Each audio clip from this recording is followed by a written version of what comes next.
मतलब राधा मोहन सिंह के खिलाफ कोई न कोई जो उम्मीदवार होगा वो भूमिहार जाति से होगा। नहीं, आकाश सिंह का भी नाम है, लेकिन एक जो सबसे मजबूत नाम उभर के अभी सामने आया है कि अवनीश बाबू जो ढाका के विधायक थे, अवनीश जी, अच्छा। उनकी भगनी से उनकी शादी है। कयासों का बाजार गर्म है और अभी तक मोतिहारी लोकसभा सीट पर राधा मोहन सिंह के खिलाफ कौन प्रत्याशी होगा यह अभी तय नहीं हुआ है, लेकिन प्रत्याशी कौन होगा इस पर एक्सक्लूसिव जानकारी लेकर के आए हैं हमारे editor in chief Gyaneshwar Gautam ji, और इनके सूत्र क्या कहते हैं, मोतिहारी से कौन प्रत्याशी होगा इसका बड़ा खुलासा होने जा रहा है। तो स्वागत है आपका, देखते रहिए फाइनल पोस्ट। स्वागत है सर। धन्यवाद। मोतिहारी के राजनीति में जो है राधा मोहन सिंह के खिलाफ अभी तक किसी भी प्रत्याशी का नाम नहीं आया है। तमाम तरह की जो है चर्चाएं हो रही हैं। एक चर्चा तो पवन जायसवाल की भी हो रही थी। तो इन चर्चाओं में अभी जो नाम आया है वो कौन सा नाम है, किस नाम की सबसे ज्यादा चर्चा है? तो देखिए, प्रत्याशियों अगर राजद को चुनाव लड़ना होता तो लगभग चीज़ें तय हो गई थी, लेकिन जब से गठबंधन में ये सीट मुकेश सहनी के पास गया है तो अटकलों का बाजार गर्म है। और हम लोग तो मान लीजिए पत्रकारिता करते हैं, तो जो हमारे सूत्र हैं उस सूत्र के हिसाब से जो जानकारी हमको मिलती है, और हम लोग क्या कर सकते हैं, हम लोग तो कयास लगा सकते हैं, हमारा काम यही है। लेकिन एक बात तय है कि मोतिहारी से लड़ेगा कोई भूमिहार। मतलब राधा मोहन सिंह के खिलाफ कोई न कोई जो उम्मीदवार होगा वो भूमिहार जाति से होगा। भूमिहार जाति से होगा। और एक नाम जो अभी निकल कर सामने आ रहा है, आकाश सिंह का। नहीं, आकाश सिंह का भी नाम है, लेकिन एक जो सबसे मजबूत नाम उभर के अभी सामने आया है, कितनी सच्चाई है नहीं कहेंगे, लेकिन जो वीआईपी के स्रोत हैं, वीआईपी के स्रोत से मतलब मुकेश सहनी की जो पार्टी है वीआईपी के स्रोत से जो जानकारी मिल रही है उसमें एक नाम आ रहा है डॉक्टर संजीव, जो कि परबत्ता के विधायक हैं और चंपारण से उनका रिश्ता है, क्योंकि अवनीश बाबू जो ढाका के विधायक थे, अवनीश जी, अच्छा। उनकी भगनी से उनकी शादी है। तो ये डॉक्टर संजीव मोतिहारी से चुनाव लड़ेंगे? हाँ, तो डॉक्टर संजीव के मोतिहारी से चुनाव लड़ने की संभावना बन सकती है, क्योंकि ये सूत्र डॉक्टर संजीव ने इसकी पुष्टि नहीं की है, लेकिन वीआईपी पार्टी की तरफ से ये बताया जा रहा है कि एक उम्मीदवार वो भी हो सकते हैं। तो एक तो डॉक्टर संजीव हो गए, दूसरा एक नाम और भी आ रहा है, युवा है, तेज तर्रार हैं, किसी तरह के दामन पे कोई दाग नहीं है, बहुत ही सामाजिक हैं, कौन? अच्छे व्यक्ति हैं, आलोक शर्मा। आलोक शर्मा आईटीआई वाले? आईटीआई वाले। अच्छा। आलोक शर्मा आईटीआई नहीं, उनको आप कहिए आलोक शर्मा शिक्षाविद। शिक्षाविद, अच्छा। शिक्षाविद। तो आलोक शर्मा का नाम आ रहा है। भूमिहार समाज में बहुत मजबूत पकड़ है उनकी। और देखिए, सबसे बड़ी बात क्या है कि एक चीज हमको बता दीजिए कि भूमिहार क्यों, भूमिहार समाज की बात हो रही है, राधा मोहन सिंह के खिलाफ भूमिहार को क्यों लाया? अरे तो आपको नहीं पता है कि हिंदुस्तान में बिहार अकेला ऐसा राज्य था जहाँ जातिगत जनगणना हुई, और जातिगत जनगणना बिहार की राजनीति में, राजनीति को जाति से अलग करके आप कर ही नहीं सकते हैं कोई काम। अच्छा।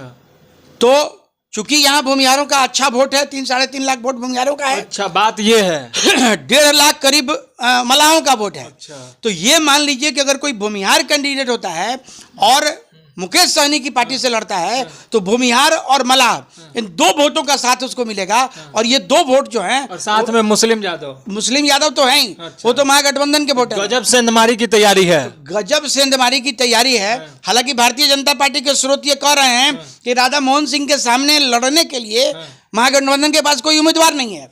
हालांकि जब तक उम्मीदवारी तय नहीं हो जाती है तब तक इस तरह की बातें होती रहेगी। लेकिन यदि डॉक्टर संजीव या आलोक शर्मा, इन दोनों में से कोई भी उम्मीदवार अगर होता है तो स्थिति थोड़ी बदली हुई दिखेगी। आकाश कुमार सिंह का क्या, वो फिर से क्या चुनावी मैदान में आ सकते हैं? देखिए, आकाश कुमार सिंह के बारे में है कि आकाश कुमार सिंह से भूमिहार समाज यहाँ का थोड़ा खपा दिख रहा है। तो मोतिहारी से अगर राधा मोहन सिंह के खिलाफ में जिनकी आप बात कर रहे हैं, जो परबत्ता से विधायक हैं, और दूसरा चेहरा आलोक शर्मा जी की आप बात कर रहे हैं, तो दोनों में से आपको कोई कारगर मतलब दोनों में से सबसे ज्यादा इफेक्टिव कौन होगा? देखिए, निश्चित तौर पर डॉक्टर संजीव इफेक्टिव होंगे। अच्छा। इसलिए डॉक्टर संजीव इफेक्टिव होंगे कि राजनीति का तजुर्बा है, चुनाव लड़ चुके हैं, पढ़े लिखे हैं, डॉक्टर हैं खुद भी, मजबूत राजनीतिक पृष्ठभूमि के हैं। उनके पिताजी भी बिहार सरकार में मंत्री रह चुके हैं, रामानुज बाबू, वो परिवहन मंत्री थे इसके नीतीश जी के साथ ही। तो एक जो पॉलिटिकल दूसरा ये कि अवनीश बाबू के परिवार से उनका रिश्ता है और अवनीश बाबू भी यहाँ राजनीति के मजबूत छत्रप में से गिने जाते तो हैं। इस बार जो है मोतिहारी का सीट किसी दामाद को ही मिलने जा रहा है क्या? देखिए अब तो ये तो समय के गर्भ में है, मुझे लगता है कि आज रात तक चीजें स्पष्ट हो जाएंगी। लेकिन यदि डॉक्टर संजीव उम्मीदवार होते हैं तो राधा मोहन सिंह के लिए परिस्थितियां बदल सकती हैं। मतलब इस बार अगर संजीव जी उम्मीदवार बनकर के मोतिहारी आते हैं तो राधा मोहन सिंह जिस तरह से एक चीज समझने की जरूरत क्या है, जैसे 3-3.5 लाख रुपए 3-3.5 लाख भूमिहारों का वोट है। उस भूमिहार के वोट में से अगर 50% वोट भी लेने में कामयाब हो जाते हैं तो सपोज कीजिए कि 1,60,000 के करीब में पोल होगा और 1,60,000 करीब में पोल होगा, उसमें अगर 1,80,000 वोट भी वो ले लेते हैं तो 80,000 वो वोट जो वोट राधा मोहन जी का है, जो वोट राधा मोहन जी का है, तो उनमें से वोट निकल जाएगा। मल्लाहों का वोट जो शुद्ध रूप से बीजेपी का वोट है, मुकेश सहनी के आने के बाद समीकरण बदलेगा, उसमें से भी 70% वोट, मतलब आप ये मान के चलिए करीब 1.5 लाख मल्लाहों का वोट है तो 60 से 70,000 वोट वो मिल जाएगा। और अवनीश सिंह का बैकडोर से सपोर्ट, और अवनीश जी का बैकडोर से क्या, अवनीश जी का फ्रंट डोर से सपोर्ट रहेगा, घर के दामाद चुनाव लड़ रहे हैं, अच्छा है ना। तो आप ये मान सकते हैं, चूंकि देखिए हम लोग जो मान के चलते हैं, जो परसेप्शन है अभी बाजार में, उसमें अवनीश जी की राजनीतिक पारी लगभग समाप्त हो चुकी है और भारतीय जनता पार्टी अब अवनीश जी को स्थापित करे फिर से ऐसा दिखता संभव नहीं दिखता है। मैंने प्रैक्टिकल बात यही है कि वो नहीं दिखता है। तो ये मान लीजिए कि अगर डॉक्टर संजीव या आलोक शर्मा भी, तो ये भूमिहार वोट और मलाह वोट का जो समीकरण है, ये जो 1.5 लाख वोट उधर से घटेगा और इधर से जुट जाएगा, उसके अलावा जो महागठबंधन का वोट है, तो लड़ाई तो कठिन हो जाएगी।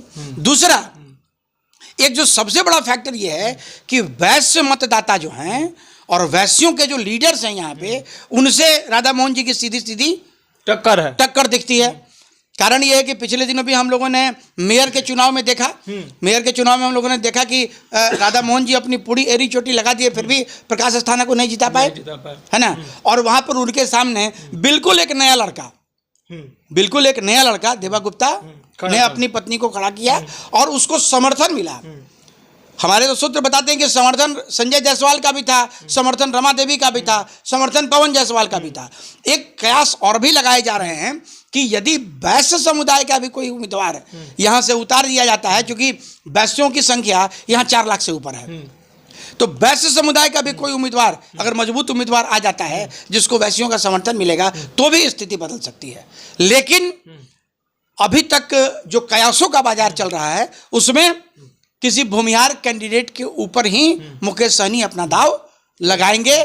ऐसी भी चर्चा चल रही है कि मुकेश सहनी खुद भी यहाँ से लड़ेंगे, लेकिन मुकेश सहनी झंझारपुर से लड़ेंगे। अच्छा। और मुकेश सहनी के मोतिहारी से लड़ने की कोई संभावना मतलब नहीं। एक सिक्के के दो पहलू हैं, एक तरफ भूमिहार है, दूसरी तरफ वैश्य है, और दोनों अगर टॉस होता है तो दोनों में से हेड है या टेल, महागठबंधन ये समझ रही है कि हमारे लिए अच्छा ही है। मतलब राधा मोहन सिंह को हेड या टेल कोई भी जो है टक्कर दे सकता है। राधा मोहन जी यहाँ के बहुत ही मजबूत उम्मीदवार हैं और हमें यह लगता है कि महागठबंधन बहुत ही मंथन कर रही है कि हम किसको उम्मीदवार बनावें कि राधा मोहन सिंह को हरा, जो राधा मोहन सिंह को टक्कर दे सके। लेकिन फिलहाल मोतिहारी की जो स्थिति है, मोतिहारी में किसी भूमिहार या फिर वैश्य पर महागठबंधन और मुकेश सहनी की जो पार्टी है वीआईपी, वो अपना दाव लगा सकती है। तो बहुत बहुत धन्यवाद आपका। आपने देखा कि किस तरह से फिर आज ज्ञानेश्वर गौतम जी ने एक जानकारी दी है और उन्होंने बताया है। अब आज रात तक जो है, आज रात तक क्लियर हो जाएगा। आज रात तक चीजें स्पष्ट हो जाएंगी। आज रात तक चीजें स्पष्ट हो जाएंगी। क्या कुछ होता है, बने रहिएगा हमारे साथ, देखते रहिएगा फाइनल पोस्ट। फिर से हम एक्सक्लूसिव कोई ना कोई जानकारी लेकर के आएंगे और आपको बताएंगे कि फिर कहां कौन सी खिचड़ी पक रही है, किसके दरवाजे की घंटी बज रही है, कहां क्या हो रहा है, इसकी जानकारी हम आपको फिर से देंगे। तो बने रहिए हमारे साथ, देखते रहिए फाइनल पोस्ट। बहुत बहुत धन्यवाद।